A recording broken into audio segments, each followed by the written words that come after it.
Welcome to my daily blog. আজ সকাল সকাল পরোটা বানিয়ে দিই বরের জন্য, তারপর আমি জিমে চলে গেলাম।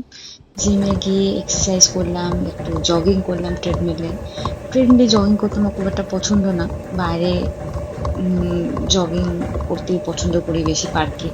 বাট ঠিক আছে, চলবে। তো তারপরে কিছু এক্সারসাইজও করলাম। তোমার ফ্রি হ্যান্ড এক্সারসাইজ করেছি আজকে। তারপর জানো তো, মা হওয়ার পর আই ক্যান ফিল যে মাঝে মাঝে নিজেকে ফিট, মানে মাঝে মাঝে কেন, সব সময়ের জন্য অ্যাকচুয়ালি ফিট থাকাটা খুব দরকার। কারণ যখন আমি পুট অন করেছিলাম অনেকটাই, তখন আমার খুব হাঁটুতে ব্যথা হতো।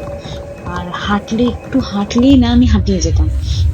তো তখন থেকেই ফিল করেছিলাম যে না, ফিট হওয়াটা খুব দরকার।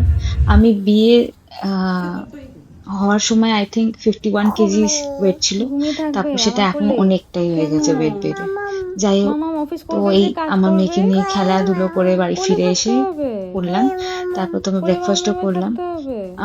ও হচ্ছে মামা আজকে অফিস একটু করছে, ক্লিনজি অফিস। ছিল ভীষণ, সবসময় কোলে উঠে মামা যাচ্ছিল। অফিস, করেই ও, মামা নর্মালি অফিস। অফিস করতে করতে ওকে কোলে এই নিয়েই বসে ছানা, অফিস করি আমি ম্যাক্সিমাম আমায় কাজ টাইম। করতে দেবে না, কিন্তু আমায় কাজ আজকে একটু করতে বেশি দেবে করছে, না। মানে কে একটু কাজ আমি করবে? কে অফিস কনসেন্ট্রেট করছে? করতে পারছিলাম না কাজে। হ্যাঁ, হুম, কিন্তু না কিচ্ছু করার ফোনে নেই। নেবে না, ফোনে নেবে না। বাচ্চাদের টাইম না দিলে আর কবে টাইম দেবো। তো তারপরে ধরো ওকে ওই স্নান করানোর আগে একটু জুস খাওয়াই, কখনো পোমাগ্রানেট জুস খাওয়াই, কখনো মৌসম্বি জুস খাওয়াই, ডিপেন্ডস। যখন যেটা ও খেতে চায় ওকে জিজ্ঞেসই করে খাওয়াই আমি মেনলি। এই গল্প করতে করতে খাওয়াচ্ছি।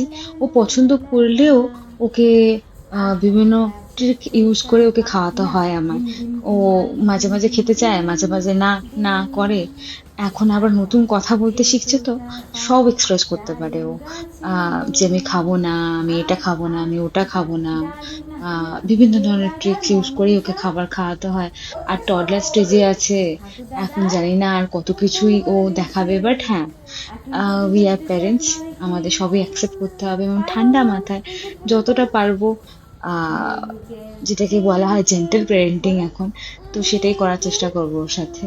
আহ এই চলছে। তারপরে ওকে একটু ওই, এবার ওকে স্নান করাতে নিয়ে যাবো। স্নান করার সময়ও খুব ট্যান্ট্রামস দেখায়। কিছুতেই মাথায় জল ঢালতে দেবে না। মাঝে মাঝে দেয় ঢালতে, আবার মাঝে মাঝে ঢালতে দেয় না। আহ এইভাবেই চলছে, ওকে মানুষ করছি। অনেকেই বলে তুমি ওয়ার্ক ফ্রম হোম করো, কত ভালো তোমার, মানে তুমি ফেসিলিটিস পেয়েছো। হ্যাঁ, অবশ্যই আমি ফেসিলিটিস পেয়েছি, আমার অফিস থেকে আমাকে অ্যালাউ করেছে ওয়ার্ক ফ্রম হোম করতে। বাট ওয়ার্ক ফ্রম হোম করারও ডিসঅ্যাডভান্টেজও আছে। যেমন আমি একদমই যেটাকে 9 to 10 আওয়ার্স বসে প্রপার ওয়েতে কাজ করা এবং কনসেন্ট্রেট ওয়েতে কাজ করা এবং নিজের অ্যাসাইনমেন্ট সাবমিট করা, এগুলো আমি একদমই পারি না সেটা করতে। আহ, কারণ বুঝতেই পারছো, বাচ্চাকে অ্যাটেনশন দিতে গিয়ে হয় না। আহ তো যাই হোক, তারপর অরেঞ্জ খেলাম, তারপর পুচকিকে মাম্মাম স্নানও ছবি, করালাম। কে ছবি তুলেছে এই আবার যে বলো, স্নান করিয়ে উনি বলো রেডি। বলো। মাম্মাম উনি, ছবি। আমাদের মায়েরা বলে আবার মুড়ি স্নান খাবে? করার পরে ও, খালি মানে যা মুড়ি মুখে দিচ্ছি বা কি? মুখে থাকতে নেই, কিছুটা দিতে কি হয় মুখে, ওটা? তো তখন মুড়ি খাওয়াচ্ছিলাম। ডিম খাবে? তারপর ওকে লাঞ্চ খাওয়াতে বসেছি, তো নিজেও লাঞ্চ করে নিলাম। তারপর ঘুম পাড়িয়ে দিয়েছিলাম। ঘুম থেকে উঠে ও খেতে চাইলো একটু আম। আম খাবে ও। ম্যাঙ্গো ভালো? মানে ম্যাঙ্গো ভালো? টাইমে আম ভালো খেতে বলো, বেশ ভালোই লাগে। আবার খাবে? মিষ্টি ছিল আমটা। এই মুম্বাইতে ওই আমটাকে হাপুস বলে, ওই আম। তারপর ওকে তো পার্কে নিয়ে গেলাম একটু। ও ধরো খেললো ধরে বসো। কিছুটা, খেলাধুলো করলো।